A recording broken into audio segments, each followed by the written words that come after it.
question, what leads people to radicalize to violent extremism? There's not just one answer, but there are categories of answers. And in particular, in these two episodes, we're going to deal with the situation for individuals that radicalize alone, whom you might call lone wolves, and for people that radicalize in groups, whom you might call freedom fighters. In episode 1, we're going to focus on lone wolves. And what we'll see is that there are two big categories of predictors, factors that lead people towards radicalization alone. One of them is experiences of social exclusion, and the other experiences of self-regulation failure. Social exclusion is when people feel a sense of being on the outside.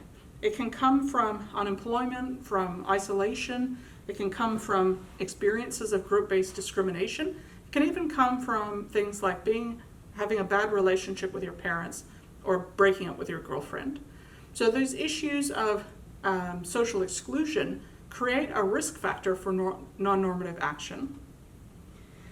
On the other hand, self-regulation failure involves difficulty in making choices that benefit you or that are in your own interests. And these can arise from substance abuse, from mental illness, from stress. So these factors can be associated with particular groups in a community and create risk by both paths. For example, young people may be more likely to be radicalized because they're more likely to experience social rejection and exclusion, unemployment, and experience stresses of alienation from their social networks, and because they're more likely to experience mental illness, substance abuse, and self-regulation failure for that reason.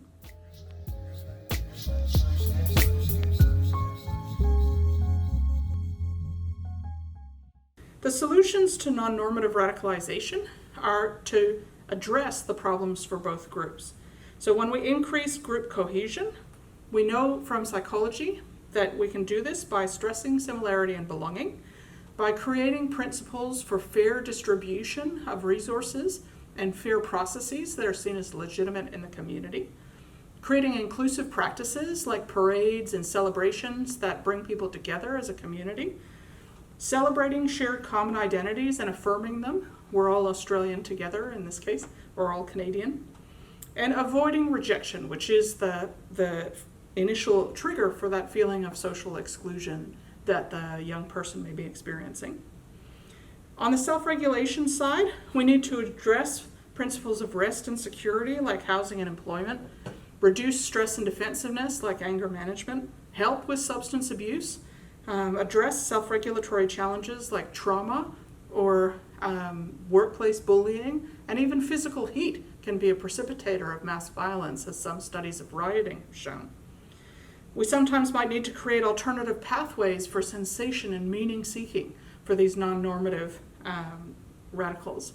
The point of this whole cluster is that the ideology is completely secondary, sometimes even irrelevant. So these factors have nothing to do with group-based ideologies, and they put people at risk of any non-normative action.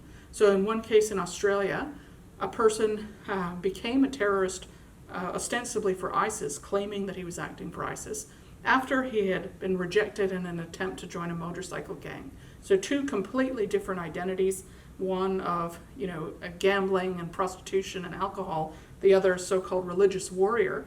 The ideology was orthogonal. His risks put him easily able to move into both groups. An important point to remember is that those categories of self-regulation failure and social exclusion apply most to radicalization of individuals alone, the lone wolf actors. When we look at what predicts radicalization in groups, in part 2 of this episode, we're going to find a different set of predictors.